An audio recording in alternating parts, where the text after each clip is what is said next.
In Our Town is presented by the Springfield Daily Citizen. We believe good journalism brings the issues to light, but great journalism brings communities together. Visit us online for in-depth local journalism and more at sgfcitizen.org.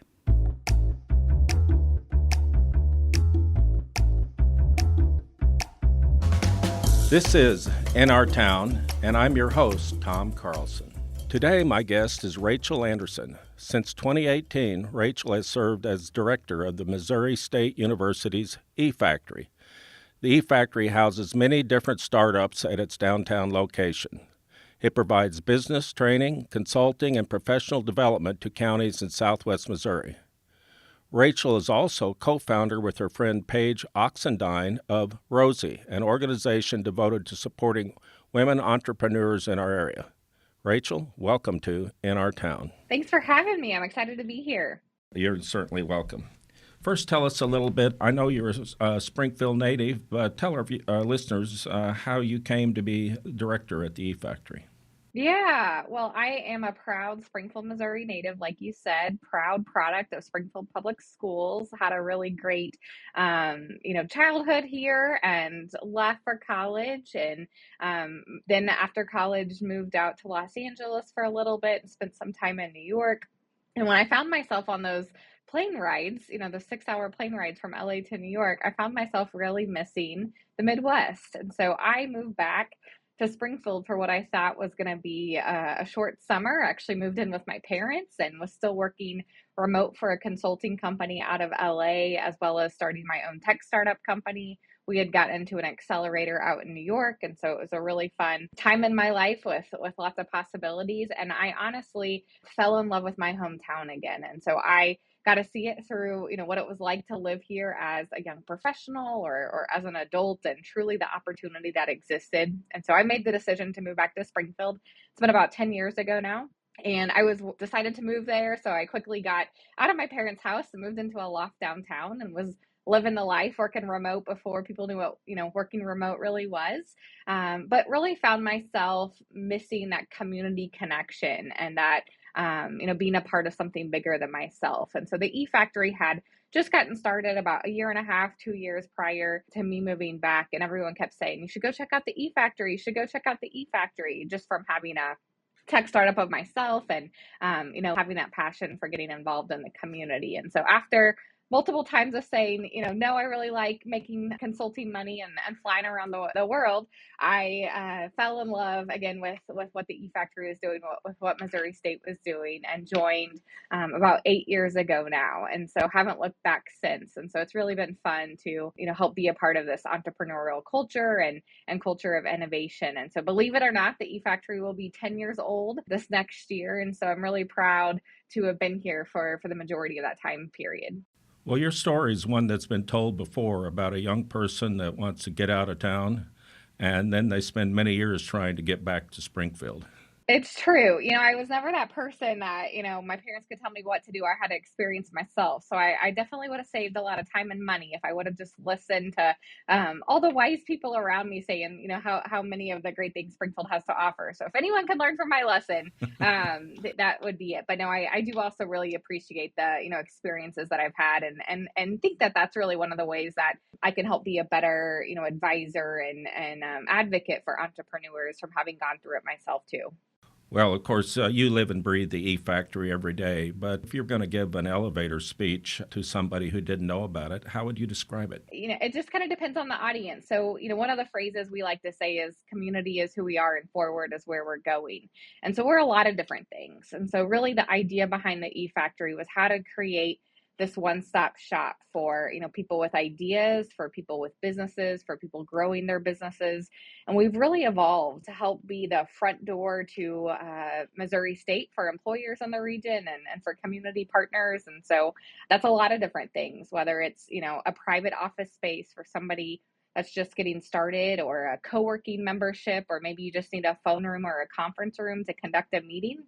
We do all of those things here at our facility, but then we do so much more. So we have the Missouri Small Business Development Center at Missouri State is part of our staff team and really the business consulting and training arm of our services that covers a 15 county region. And so that's everything from one-on-one business consulting to different training programs. So anything from how to use QuickBooks to, emotional intelligence and different types of talent development programs that we work with for large regional employers, as well as different types of corporate innovation that we've gotten to do. So we anything where it's innovation or starting or growing from an economic impact, we tend to be involved with. What did it look like 10 years ago, and what does it look like today? Yeah, this is something I still sometimes have that mentality of, 10 years ago. And so I try not to lose that too. And so, when I first came to the Efactory, I think we had anywhere, less than 10 private office clients. And today we have 40 private offices. 10 years ago, the facility was, like I said, a former manufacturing plant. So it was a poultry processing plant most recently, but it has also been home to Big Chief writing notebooks and a U.S. mail sorting facility. And the building was in pretty rough condition when the university acquired it. And it also sits on a floodplain, so a lot of people may not realize that. But Jordan Creek actually runs underneath our facility. And so, there weren't a lot of private businesses signing up at the time to purchase our facility or to have this footprint in this area called Idea Commons. And so I really applaud, city leaders, Missouri State leaders, the Chamber of Commerce, as well as city utilities for having the vision to really create this, Idea Commons 88-acre district. And, Brick City came online as well as JVIC, and then the Efactory followed. But it's a 150,000 square foot former manufacturing facility without a lot of windows, with kind of crooked floors. Don't think about the why too much. And so it really was this vision to create this, vibrant center. And today it is that when you walk in. So we are home to the GoCaps program. So high school students studying business and entrepreneurship are coming here every day for class. We are home to the cooperative engineering program between Missouri State and Missouri S&T. So you have college students that are studying here every single day, as well as really over 75 entrepreneurs that are calling 405 North Jefferson their home. Not to mention all of the different training programs that we do or corporate partners that we work with that are hosting, meetings in different rooms here. In a couple of hours, I'm going to go speak to the Leadership Springfield group that's going to be up at our loft. And so it's just really exciting to have the volume and different types of people here on a daily basis. It seems to me that the relationship that the university has with the community is different from what you see in other communities in this sense. 100%.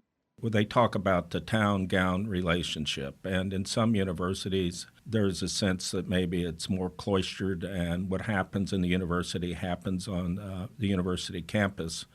But past boards at Missouri State and presidents wanted to further that town-gown relationship and felt that folded very nicely into the public affairs mission at Missouri State. So I think when you think of Springfield and what we have going on here, it's quite a bit different than the environment you might find in another town that's about this size.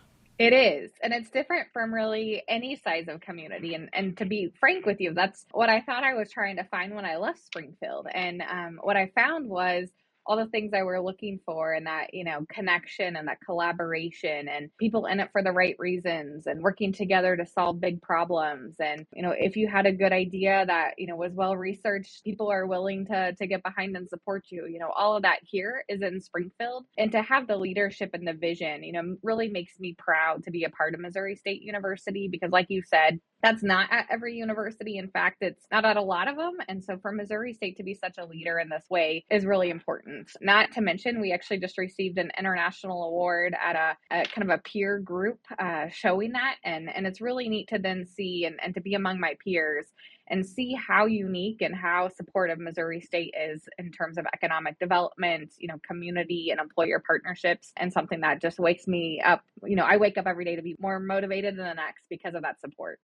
What about the legal structure of the Efactory? Tell our listeners, if you will, about how it's legally organized and where your funding comes from. So I'm a Missouri State employee. So we have a Center for Business and Economic Development that is part of the university. And so all of our staff members are Missouri State employed. So whether it's full time or we have some part time students as well as some graduate assistants that work with us, but a part of Missouri State. And we have traditionally operated pretty largely off budget from the university. And so just like a startup or a small business ourselves, we have to generate our own revenue.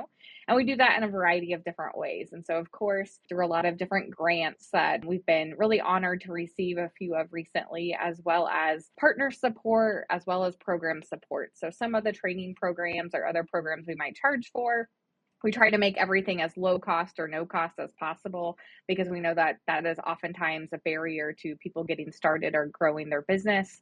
So for example, we do have our private office members, our coworking, does have a fee, and we try to keep that, like I said, as low as possible. I'm really proud that we haven't had to raise rates since I've been here. And so that's something, even though, our costs have increased, of course, we haven't had to raise those rates. And so I'm really happy we've had state, federal, private supporters that also see the vision and the impact that help make that possible. And then we do have a separate board, an entity called Springfield Innovation Inc. that really helps direct and guide the strategy both at the Jordan Valley Innovation Center as well as the Efactory for Missouri State. And so that's how we've been able to make some investments in companies through our accelerator program is through Springfield Innovation Inc. What's the relationship between the Efactory and the Missouri Technology Corporation? Yeah, so a really close one.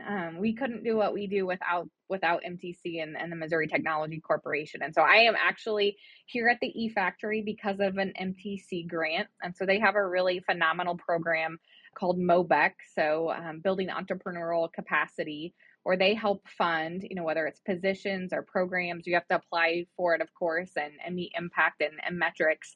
But then that's allowed us to grow our team and sustain people after that 2-year cycle of grant funding. That's how we've been able to do some of our programs, most recently the Supercharge Southwest Missouri program, as well as bringing Codify over to Southwest Missouri and offering a software development program, as well as the Youth Coding League program. And so MTC has just really been phenomenal to work with and has invested in our program and has helped allow us to scale and grow really faster than we could have without them. I'm sure you've got everything from soup to nuts in terms of the different small companies that are trying to get started, but what do they have in common?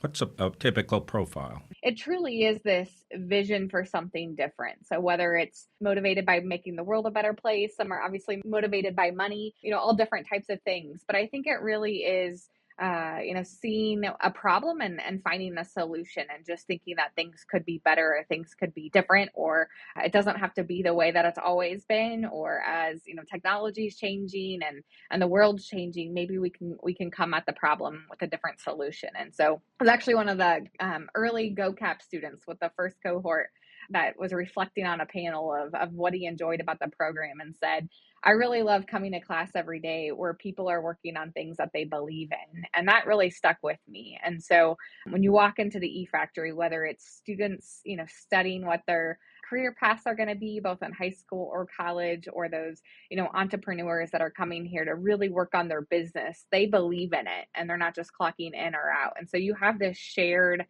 passion and willingness to help each other and the support system, because there's a lot that you don't know when starting a business and it can be really lonely and you don't know what to ask. But if you really learn a lot from peers and other people that are going through it too. And so that, collaborative network and camaraderie really goes a long way.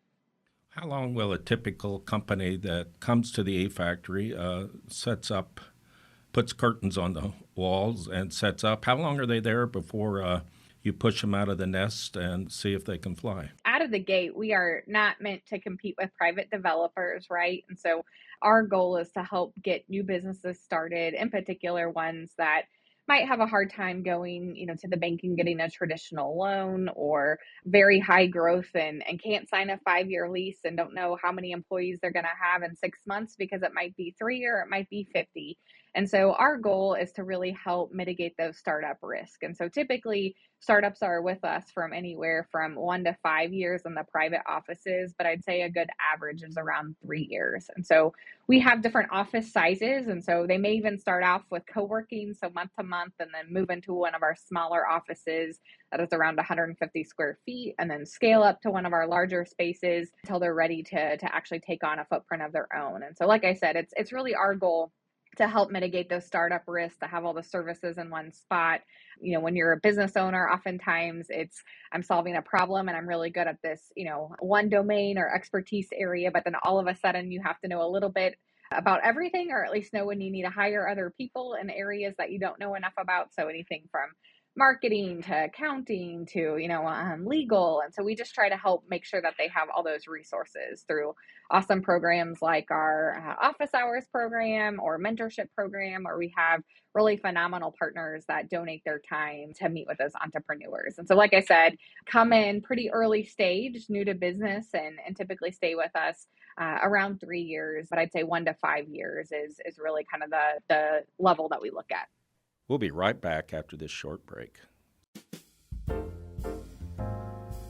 Hi, this is Rance Berger from the Springfield Daily Citizen. I'm here with my friend and colleague, Corey Madison. And Corey, you and I made history here at the Daily Citizen. That's right, Rance. The first duo to have a double byline on a story. For journalism people, or at least for this journalism person, that is the dorkiest, coolest thing. We each put in some work onto a story and get it in the best shape to put it out there into the world. Teamwork makes good journalism, and our team certainly can't do our jobs without the help of subscribers like you, subscribers to the Springfield Daily Citizen. In Our Town listeners can get 15% off an annual subscription by going to sgfcitizen.org/town. That is 15% off an annual subscription at sgfcitizen.org/town. And I'd like to point out that I think I was the first name on that double byline, the first one in history. You might have gotten the first billing on one that's followed. That's all right. Second billing is still pretty good. It's still a fact of life that most new businesses fail. I'm sure you've seen some success stories, but you've also seen businesses that weren't able to get off the ground.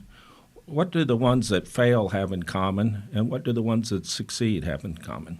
I look at failures in particular of people trying to start their own business also just like successes. And if you look at, growing metro areas in particular with tech companies, so let's take Austin for an example. That's actually part of their business model and how they've been able to recruit or grow some companies' footprints there, because then that's, talent for those other types of companies. And so I think until you've actually, really tried to start or grow your own business, those are skill sets that are just, so unique. And so you have this passion, you have this work ethic, you have, this, kind of quest for knowledge. And like I said, really looking at things from solution oriented, and then also this fast moving pace. So instead of maybe barriers that exist with larger organizations, sometimes just because of the, complex structure of it, all of that really goes out of the window when it's, you and trying to figure out how you're going to make payroll the next month. And so you have to really just look at things differently in a creative fashion. And so I think that exists both with companies and individuals who have started businesses and maybe not made it, or those that are still in business. And so really, I think the ones that are still in business are also the people that don't give up, right? Because it is really hard. And so isn't an overnight success. I know that oftentimes, you see these, documentaries, or you hear about these, unicorn companies that have made it big. Well, they also just didn't get started yesterday. And so oftentimes it's, a company that's been in business for, 5 years, 7 years, and then all of a sudden you start to hear about them. So it's a lot of hard work that goes into it before then. We all love our own children, and that's when you start a business, you look that way.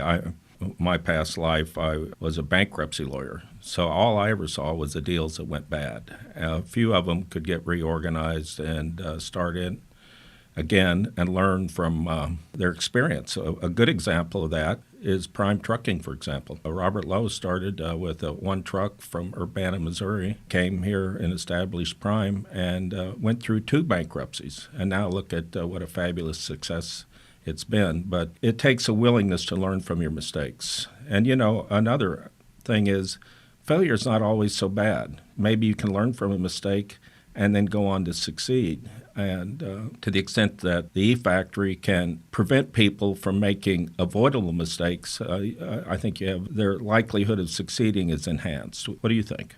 I agree. And I think the story you just shared is one that is often true for business owners or business success stories, is that first business that they had might not have been an overnight success, but it's through those, things that they've learned that then also make them more successful, whether they, start their own business later on, or whether they become part of our, talent and workforce here in the region. So all of those are really good things. And so I totally agree with you. And I think the story you just shared was a perfect example of that.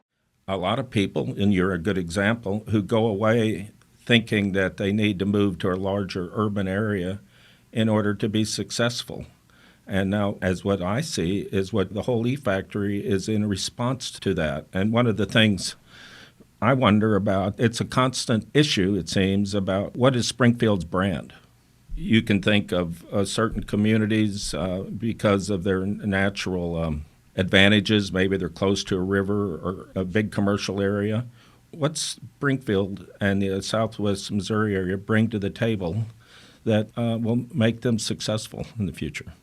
I love this topic because honestly, it's how I made the decision to be back in Springfield and how I fell in love with my hometown again. And yeah, I think you're right. So even when I graduated college, and part of the reason why I wanted to move away is because I still think that certain industries then were specialized and credibility was assigned based off of location. So that's always been a little silly, right? But that's the way it was still, like I said, when I graduated in college. Well, that is no longer the case. And that is, snowballed to almost not being the case. And so oftentimes, people don't ask where you're, located in order to do business with you, which used to be a qualifier. That's no longer a credibility factor. And oftentimes they actually think it's more unique if you don't live in one of those major metros, or, the voice of reason is catching up. So, I don't have to pay X dollars for a tiny apartment, to live into this area and have a huge cost of living. And I actually can figure out what, happiness brings to me. And I can, go out and float on the river after work if I want to. So all of that, I think, is really what makes Springfield a differentiator. It was actually John McQuarrie at the Chamber's community leadership visit when we visited our community that I think summed it up really well. And he said, I think of us as being uniquely Springfield. And so it's a little play, right, with all the different Springfields in the United States, but I think it's so true. And so it's all of these things that go into it. So there's something for everyone. So whether you're that outdoors person, or whether you want to, see live music or a performance, or, food's your thing, or, an educational facility, great, school systems and healthcare systems, all of those things are here. And from really my perspective, I also think Springfield is a great place to pilot and grow a business, because if it works here, it's going to work anywhere. And we see this actually playing out on a daily basis. And so I've heard from, some people more closely involved in these industries, but a lot of major brands actually use communities like Springfield to pilot something new. And so, I get used to seeing a new taco that Taco Bell's offering all the time, or the kiosk in McDonald's early on, but they're not putting that out or rolling it out in every single community, or even what you see on the shelves in the grocery store. And so they're trying to see, these major brands, how our market responds to it. And then if it works here, it'll work anywhere. And so when you start a business, those are really unique situations that you have to solve for out of the gate. And so if you can figure it out here, you can truly scale it. So you can figure out what it's like, to drive 20 minutes and be in a more rural environment, or to have an urban structure and see how the market responds, and all the things that just make us uniquely Springfield. And so I think it's awesome. Also, infrastructure wise, the fact that you can get to so many places so quickly, it's no secret why so many large companies are located here, and the advantage that gives us. And so those are some of the things that just wake me up more motivated than the next to know all the great things and potential that truly exists in our region. So, connecting everything that's happening between Northwest Arkansas to, Tulsa, to see, some of the venture capital companies are, who hadn't maybe looked in the Midwest before are really starting to look here. And so the transformation of wealth and the hardworking people that exist here, I really just think that the Midwest is going to continue to rise over the next few years. Let's talk for a minute about the pandemic. That is still fresh in all our minds. How did it affect the Efactory? And tell us a little bit about that. And then to what extent that's changed the way we do business going forward. Just like anyone else, the pandemic was a scary, unknown situation for us as well. I'll say our team handled it with grace, and I really think it leveled us up in a lot of different ways. And so fortunately, we had been, invested in technology and shared systems. And so pretty much overnight, everyone took their laptops home and, went from one-on-one business consultations and in-person programming and training to figuring it out how to do it via Zoom. And so we already had the technology that allowed us to book meetings, to conduct Zoom meetings. And so we were already doing part of that, just not to the level that we were. The demand blew us away, right? And so from sunrise to sunset, it was, how do we assist these businesses throughout our region to, help pivot their business model or find disaster relief recovery? And so I would put our consulting team, the Missouri Small Business Development Center at Missouri State, up to any other, business support team really throughout the nation, if not the country, for how we responded to assist business owners over this time period and get them connected to resources. And it wasn't just our team, right? It was the entire community that figured out how can we make it together. One of the things that I do like to highlight, unfortunately, we have a situation where there is a case that you can highlight it, but, Cox Health immediately, what reached out to us because we had a long-term relationship with them in terms of culture of innovation, and said, hey, is there any way you all could help us start producing PPE? And so our team over at the Jordan Valley Innovation Center, within 2 days, worked with Cox Health as well as Brewer Science that helped donate some of the product to start producing PPE, and made that an open source template that anyone really throughout the world could start to use until supply chain could pick back up. And so when you take a community where you have the largest employer in the region mixed with a public university, and we can start, solving problems and doing so really quickly, like I said, within 2 days, that's something that shows that innovation works and it matters. So it's easy to talk about when it's 75 and sunny and you talk about a culture of innovation, but that truly puts it to the test. And so, the pandemic in a lot of ways also hit fast forward for, 5-10 years with some industries, or with what technology looks like. And so we figured out what it was like to do virtual training, and, now that's baked into everything that we do. So we were fortunate enough to receive some CARES funding from Greene County, as well as the Missouri Department of Economic Development and MTC. And we invested really heavily in technology at the Efactory, not just for our programs, but for all the business owners and community members throughout the region, that now hybrid's a part of all of their board meetings or all of the different things that they do. But it may not make sense for every single, company to invest in that level of technology. And so, just like today, it's pretty easy for us to go from an in-person meeting to a Zoom meeting and just to serve more people. And so location just no longer has to be a barrier to access resources. And that's a more common understanding for a lot of different business owners. And I think it also gave, a lot of companies and businesses a chance to look at their processes and identify efficiencies or ways that they might improve their businesses as well. How would you define success for the Efactory if you were going to be asked that question 5 years from now? What would you like to see accomplished? Man, that's a tough one. A lot of times people dictate success by like how much money did a company raise, or who's the most famous, and can they have this unicorn exit. And don't get me wrong, I think all of those things are important and notable too, and so I'm not trying to underplay them. And so we had that with Step and Pull, right, who got to go on Shark Tank and saw the pandemic as a time of massive growth for them, and because of working with local and regional manufacturers, they were able to scale up their product and deliver it internationally. Well, that's a success, but that's also a tremendous amount of economic impact for our region. And so success to me is also when we get to interact with those high school students or those college students that figure out what they want to do a little bit faster, or somebody that is maybe coming through our software training program and an adult reskilling, that all of a sudden after they go through this pretty intense program, but out of the gate they get to start working with employers and have a job that's $75,000. Or success might be the partnership that we have between Youth Coding League and the Boys and Girls Club, where a young female that had never been exposed to anyone with people that had technology jobs all of a sudden figures out that she really can code or go into this, and it isn't just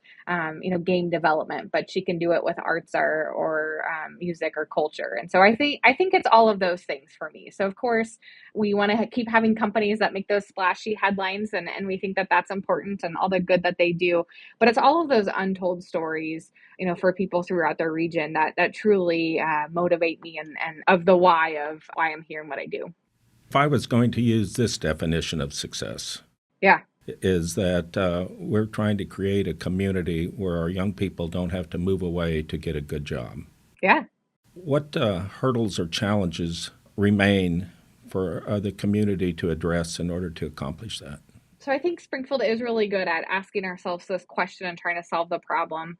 I think when you look at some of the other growing metro areas, you also see the importance of, diversity and arts and culture and all of these, kind of, I'm going to quote, other things for your workforce to experience and to be a part of. And why I think why I at least, moved away initially too, to try to experience that. So can I go to a concert at the Bowl in Hollywood mixed with, eating all different types of food and, interacting with people that don't necessarily look like me or have different backgrounds. So I think those are some of the things that we'll continue to stay laser focused on. And I'm really encouraged by all of the placemaking conversation, because a lot of these things are really important, because like we talked about just a few minutes ago, no longer does location dictate success or what you have to do for your industry. People get to choose. And so our region has to be competitive in that field.